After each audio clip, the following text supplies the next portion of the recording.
কালু ভাই, কি হয়েছে আপনার? মন খারাপ কইরা বইসা আছেন কেন?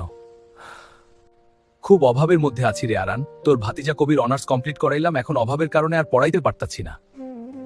কবির কইতাছে শহরে গিয়া খারাপ পোলাপানগুলোকে মিশা আবার খারাপ না হইয়া যায়। তোমার পোলা যে শিখো তাইলে হেরে কম্পিউটার শিখাও, সেখানে আমাগো গায়ে মেলা পোলাপান শিখার লাইগা যাইতাছে। এখন বুঝলাম এর লাইগাই আমাগো কবির মেলা দিন ধইরা কম্পিউটারটা জানো না, আর ইউটিউবে এইসব নিয়ে আলাপ পারতাছে। দাঁড়া, আজকে তাইলে বাড়ি যাইয়া বিষয়টা জানো লাগবো।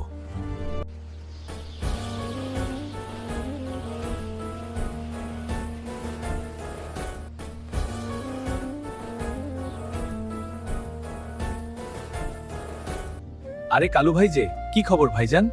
রহমত ভাই হারা কি গ্রামের পোলাপানগো কম্পিউটার প্রশিক্ষণ দিতেছেন? হো ভাইজান, বর্তমান যুগ হইল অনলাইন যুগ।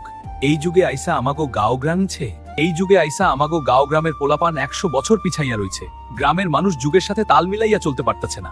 আমাগো কবির তো অনার্স কমপ্লিট করছে, দেখেন তো ভাই, হেরে কিছু করানো যায়নি? আমরা এখানে কার্টুন অ্যানিমেশন শিখাই। বর্তমানে ইউটিউবে ঢুকলেই মেলা ভিউ হয়। এইখানে ভিডিও ছাইরা মেলা টাকা কামানো সম্ভব। চিন্তা কইরেন না, আমরা কার্টুন বানানো শিখাইয়া চ্যানেলও খুইলা দিব। শূন্য থাইকা বড় হওয়ার একমাত্র উপায় এই অনলাইন দক্ষতা। ঠিক আছে ভাইজান, তাইলে আজকেই ভর্তি কইরা দেন আমাগো এখানে। পোলাটা যেন নিজের পায়ে দাঁড়াইবার পারে।